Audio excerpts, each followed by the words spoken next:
창세기 7장 17절에서 24절까지요.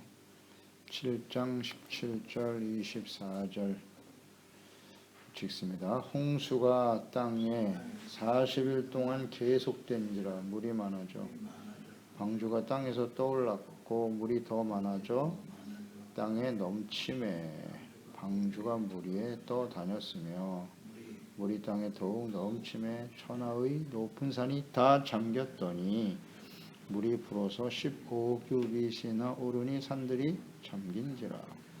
이 땅에 움직이는 생물이 다 죽었으니 곧 새와 가축과 들 짐승과 땅에 기는 모든 것과 모든 사람이라. 육지에 있어 그 코에 생명의 기운에 숨이 있는 것은 다 죽었더라.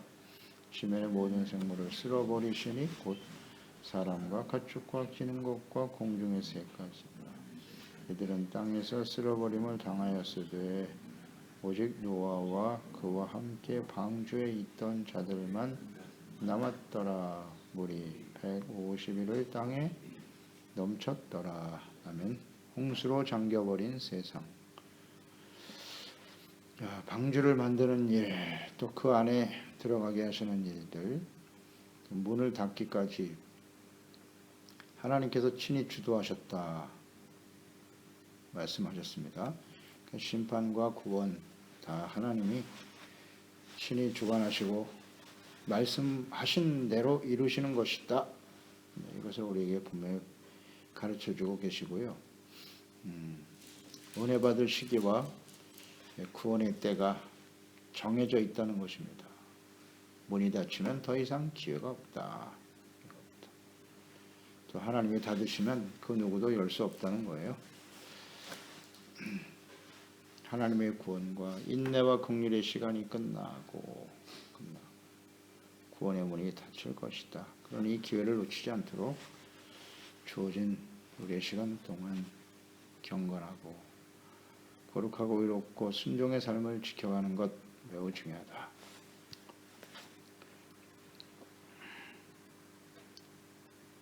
이어서 방주에 들어간 이후에 물이 쏟아집니다.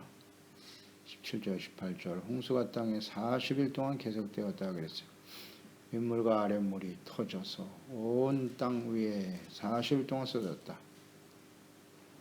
40일 동안 쏟아졌다. 물이 더욱 많아져 땅에 떠올랐다. 방주가 떠올랐겠죠. 더욱 많아졌다. 땅에 넘침에 물이 더 많아져 땅에 넘치게 되었다. 그러니까 쏟아지는 물이 점점 더 강해져서 땅은 물로 덮여버렸다는 거예요. 방주가 떠올랐고 또 물 위에 떠다녔다.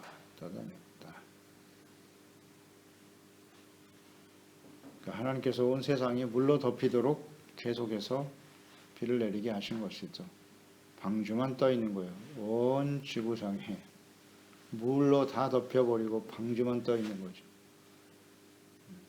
하나님께서 처음 세상을 만드실 때 세상이 물로 덮여 있었고 하나님의 신은 그 위에 운행하셨다 그랬는데 처음 시작으로 다시 돌아갔네요. 그렇습니다.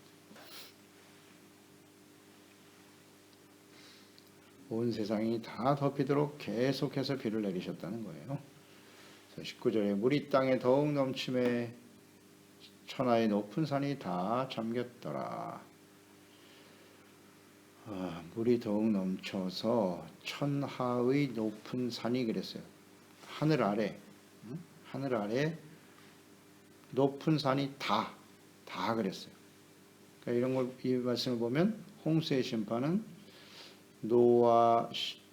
당시 노아가 살던 지역에만 국한되어 있는 것이 아니라 하늘 아래 산 모두가 다 잠겼다 그랬으니까 전 세계적인 전 지구적인 사건이었다. 이렇게 볼 수 있겠죠? 그러니까 노아 시대에 큰 홍수가 있다는 흔적이 세계 모든 민족 설화에 이어져 내려오고 있어요. 기록으로 남겨져 있기도 하고요. 이런 건 뭐 찾아보면 다 나옵니다. 전 세계 모든 민족 설화에 기록되어 있다. 방주는 노아의 홍수는 그 시대를 찾아보면 노아의 때와 비슷하다. 이런 과학적인 증거들이, 문화적인 흔적들이 계속해서 발견되고 있습니다. 이것은 6장, 창세기 6장 17절 말씀 그대로 이루어진 거죠. 내가 홍수를 땅에 일으켜 우리 생명의 기운이 있는 모든 육체를 천하에서 멸절하리니 땅에 있는 것들이 다 죽으리라. 천하에서 모든 육체를 멸절하여 다 죽는다. 그러니까 말씀대로 그대로 이루어진 것입니다. 하나님은 말씀하신 바를 이루세요. 이루십니다.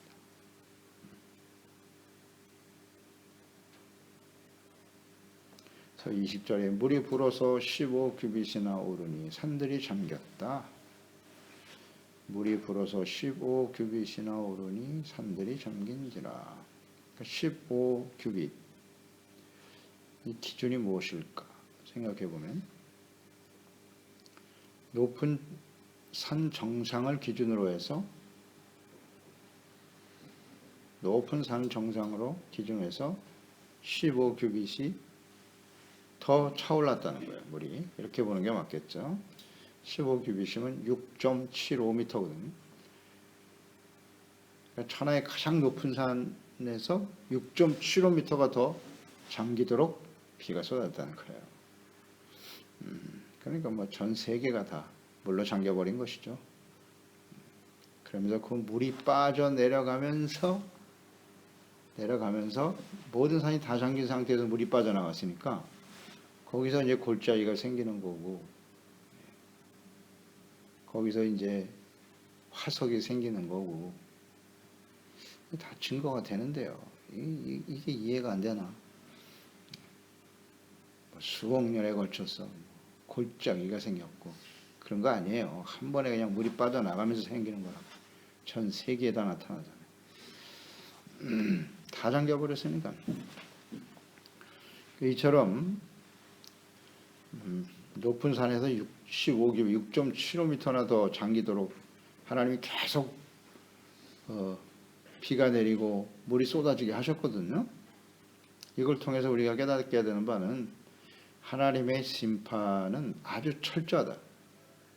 그리고 엄청나다. 이거 뭐 상상을 초월하죠. 엄청난 것이며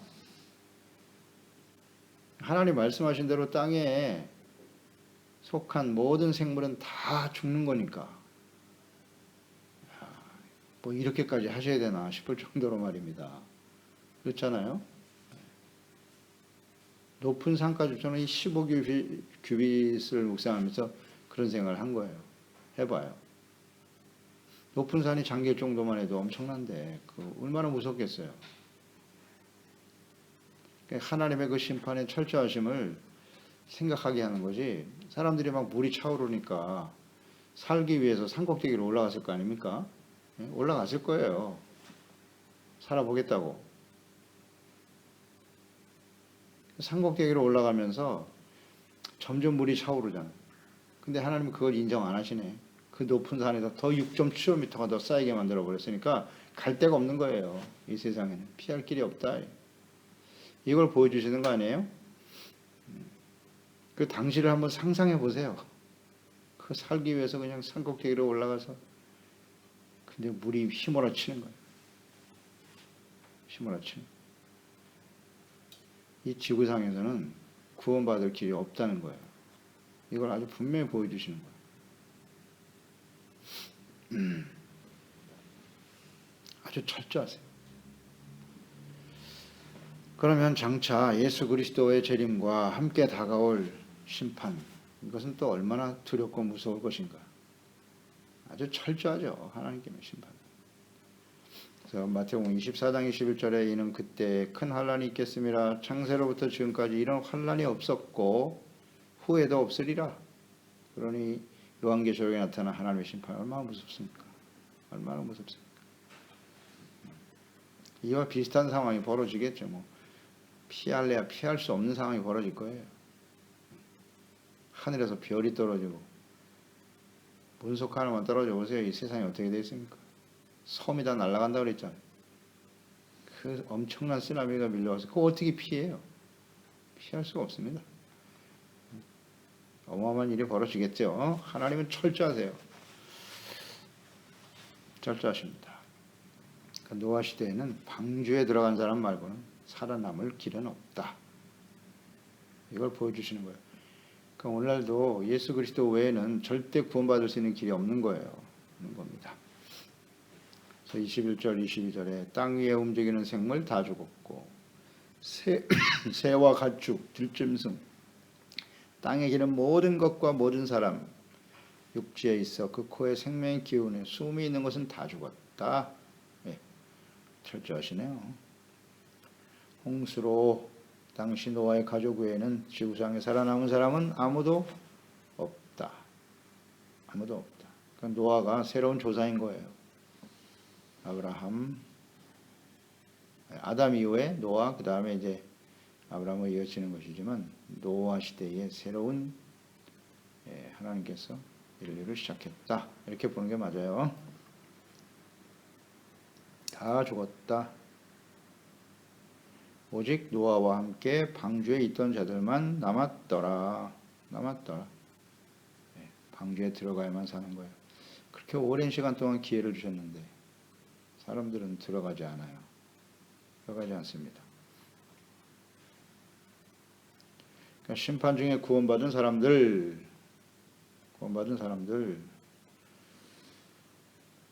이스라엘 역사에 이것은 계속되죠. 하나님의 그 진노하심과 하나님의 공의 심판 아주 철저하시거든요. 말씀하신 바대로 그대로 이루어졌어요. 이스라엘 예루살렘을 황폐하게 만들고 사람은 살지 못하고 짐승이 사는 곳이 되게 하리라.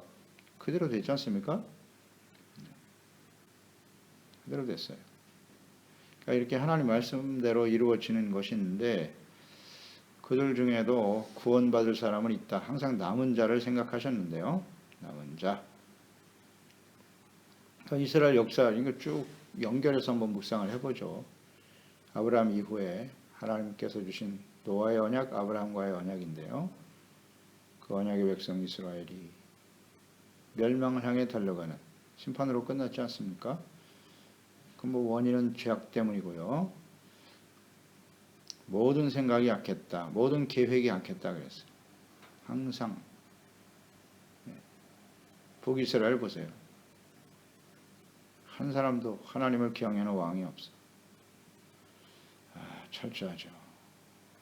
끝까지 악을 향해 달려가죠. 유다도 마찬가지. 요시아에게 마지막 희망을 걸었지만 그 아들들 시드기야 마지막까지 돌이키질 않아요. 끝까지 주변에 힘 있는 애굽을 의지하고 우상을 향해 달려가고, 그러니까 하나님이 너희들은 존재할 이유가 없어. 더 이상 쓸어버리시는 거예요. 쓸어버리시는 겁니다. 아주 철저하죠, 하나님은. 근데 그 중에서 구원받은 사람들이 있었으니 주님이 원하시는 것은 회개하고 돌아오라. 하나님 말씀 앞에 의롭다함을 얻어야 된다는 거잖아요. 그러니까 구원의 가장 핵심 가치는 후스티시아예요.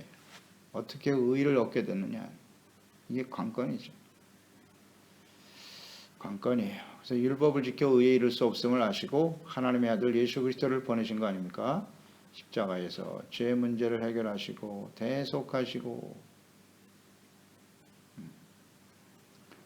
그러니까 예수 그리스도만이 유일한 방주잖아요. 예수 그리스도 안에 들어가야 사는 거예요. 예수 그리스도로 말미암아 십자가의 죽으심과 부활을 믿고 그 앞에 먼저 자신의 죄를 고백해야죠. 회개하고 믿음으로 의롭다함을 얻어 그 이후 노아와 같이 경건하게 하나님을 예배하고 기도하며 말씀에 온전히 순종하는 하나님과 동행하는 삶을 살아가는 사람들, 그런 사람들이 모여있는 곳이 교회지 않습니까? 예수 그리스도의 몸인 교회가 방주가 되는 겁니다. 교회 안에 소속되어 있다고 해서 다 구원받는 것은 아니죠. 예수님 안에 있어야지. 그런 사람들은 하나님의 구원에 임하게 될 것이죠. 될 것이죠. 노아를 건져내신 것처럼 마지막 심판 가운데도 예수 그리스도의 재림과 함께 반드시 먼저 살려내신다. 살전 데살로니가전서 4장 16절 18절 주께서 호령과 천사장의 소리와 하나님의 나팔로 친히 하늘로부터 강림하실 것이다. 그리스도 안에서 죽은 자들이 먼저 일어나고 그 후에 우리 살아남은 자들도 그들과 함께 구름 속으로 끌어올려 공중에서 주를 영접하게 하시리니 그리하여 우리가 항상 주와 함께 있으리라. 그러므로 이러한 말로 서로 위로하라. 그렇죠. 이게 방주가 되는 거죠. 방주 안에 있는 사람들이죠. 살아남은 자들. 구름 속으로 끌어올려 그랬습니다.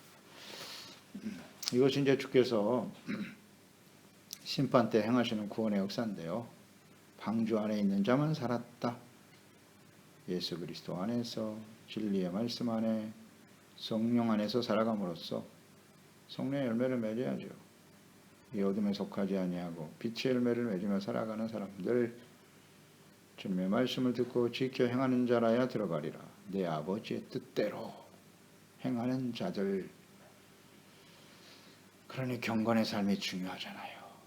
매일매일 말씀을 묵상하고 그 말씀을 따라 순종하고 잘못은 돌이켜 경건의 삶. 하나님의 구원에 참여할 사람. 마지막 시대에 교회들을 향해서 외치신 말씀. 필라델피아 교회. 뭐 묵상해야 되죠. 어떻게 해야 우리가 그 구원에 참여할 것인가. 계시록 3장 8절로 10절이죠. 볼지어다 내가 내 앞에 열린 문을 두었을 때 능히 닫을 사람이 없으리니 내가 내 행위를 아노니 작은 능력을 가지고도 내 말을 지켜 이름을 배반하지 아니하였도다.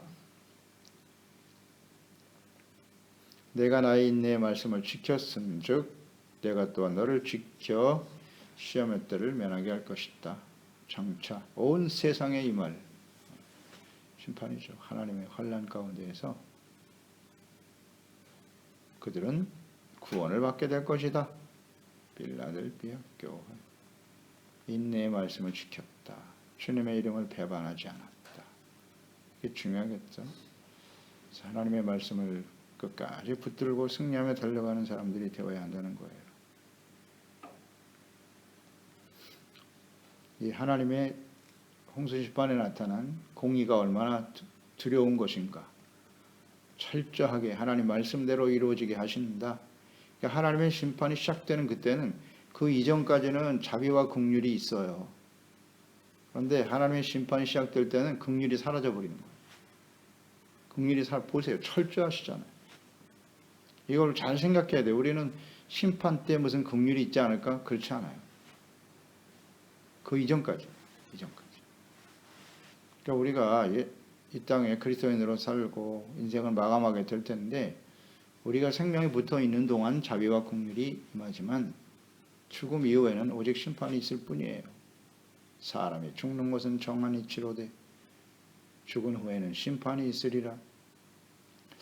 거기는 긍휼이 작동되기가 쉽지 않겠구나.